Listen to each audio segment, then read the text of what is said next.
I don't need to translate, that's good. Good morning, ladies and gentlemen. Thank you very much for being here with us today. We do appreciate very much your presence, and we count on you as well. Of course, Mr. Fadali have explained the whole case, why we are here.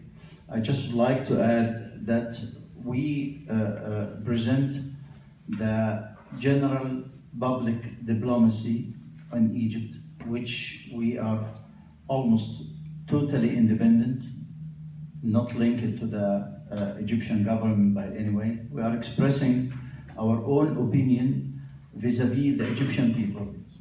Lately, like 10 or 15 days ago, we succeeded to form Arabian public diplomacy. Some of the Arabian countries which are affected by the terrorism of Qatar. As you may know all, that Saudi Arabia, United Arab Emirates, Bahrain have joined us on this action. Unfortunately, we just decided to come a few days ago, so they didn't came with us. It was really in need of a lot of preparation, but they are with us and they are participating very actively to explain to the people what Qatar is doing to us. I just would like to mention that yesterday, Egypt have lost 20 Egyptian officers and soldiers in Sinai in a terrorist action. The oldest officer of them is 28 years old.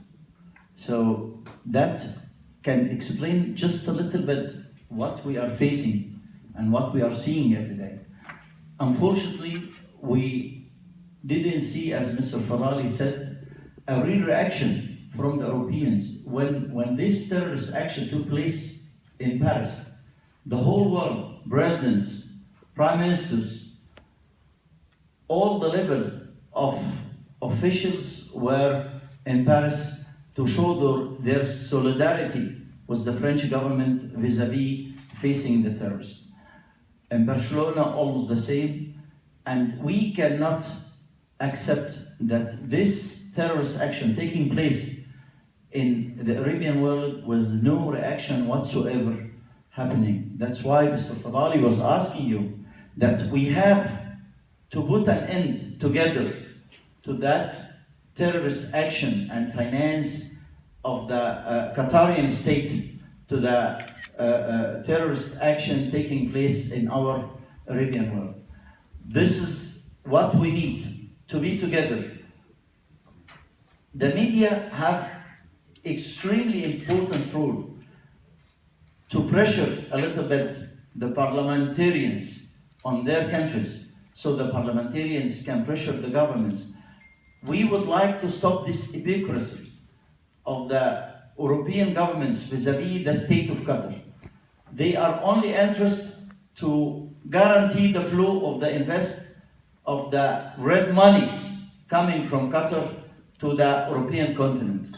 They don't care more or less about these human losses taking place every day in our area, in our country, Egypt, which is paying a very high price. Almost every day we are losing young men and women because of that actions. So what we are asking now is having a legal action. Finally, after that long experience with the Qatarian terrorist support, that we have to stop this. Stopping this by solidarity together, pressuring parliamentarians, pressuring the governments to take action, to see on the floor, on the reality, something from the Europeans vis-a-vis this terrorist action taking place everywhere, especially on the Middle East. Thank you once more to be with us. Thank you to support the idea of together against terrorists, and we wish to continue together receiving you in Egypt, doing any action together to convince these governments and states that an action is needed to be done after all. Thank you very much. Thank you, Ambassador Ahmed. Thank you very much.